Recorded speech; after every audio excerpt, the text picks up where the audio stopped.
Well, hey guys, well, here's the dryer. I mentioned to you before that it's been acting up some. If this looks pretty bad, that's because it is pretty bad. You got the drum there, and you got the front there, and there's what's left of it, and blah blah blah. It's all apart. I'll show you what's going on here and what I'm up to. This dryer quit working completely, except that it would. Somebody out there stopping, I guess. But stopped working completely, except it still would spin, still would tumble. So, but it wouldn't heat. And beforehand, in the past, it had been given some problems already. The timer sometimes wouldn't time, wouldn't operate like it should, and you'd have to put it in a certain position to get it to start heating. Excuse me. So it was having issues previous to this. This dryer actually looks pretty recent, but it's turned out it's 15 years old. I didn't know it was that old, but it is. It's a 97 model.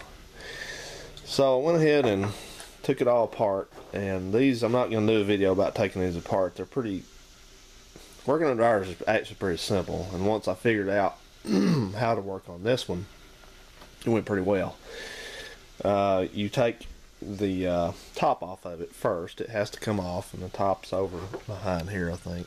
It's got two screws that are inside the door opening. You take those out, and then you can pivot the top off, and it comes off, and then you have to work on taking this front off.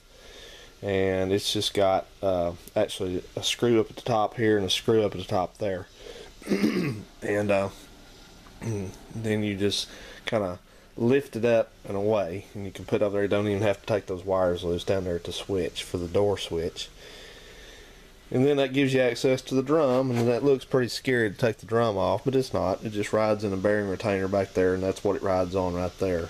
So you just pull the drum out. You have to swing the, it's got a tensioner right there for the belt.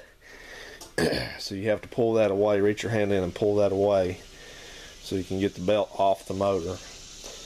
And then pull the drum out. Just a little bit of manual labor stuff. And then once I got in here and looking at it, saw something wrong with it already.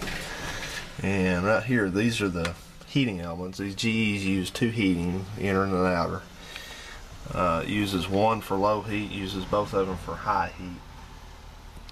And right here, it's got a broken element. So that was that. The other element looked pretty good, so it wasn't any problem with it, but I have to replace them both because that's how they're made. I've got a replacement over there. See there, it's made into one little terminal and all that. So there's a video, if I can, I'll link you to a video show you how to, that shows you how to disassemble one of these and replace all this. I'm not going to show you that because it's just duplication, but essentially you have to just take this old element out, disconnect it, mark your terminals, disconnect it, cut it with spare side cutters, then you have to restring it. And anyway, you check all your insulators to make sure you don't have any cracked ones or what have you. Just looking at these, they look, some of them are a little bit discolored, but they look okay. They're replaceable. The kit got them in it. And also, while I'm working on this thing, I'm going to go ahead. I bought a new timer for it, so I'm going to put a new timer in it, and that ought to make it work. I did make sure that I'm getting 240 volts from the house. It is unplugged now, of course, and I am, so that's good. So, okay, time to get going.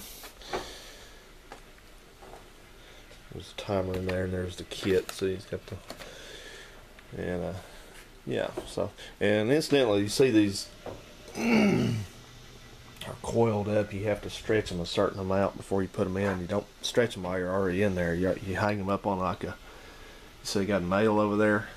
I'm going to use that when you mark off. Once you get the element, you hang it on that nail, and you just stretch it down a certain amount. I think what I wrote was the outer coil is 48 1/4 inches, and The inner coil's 40 and 1/4 inches hanging off a nail. And then when you get it stretched the proper amount, you put it back in here carefully.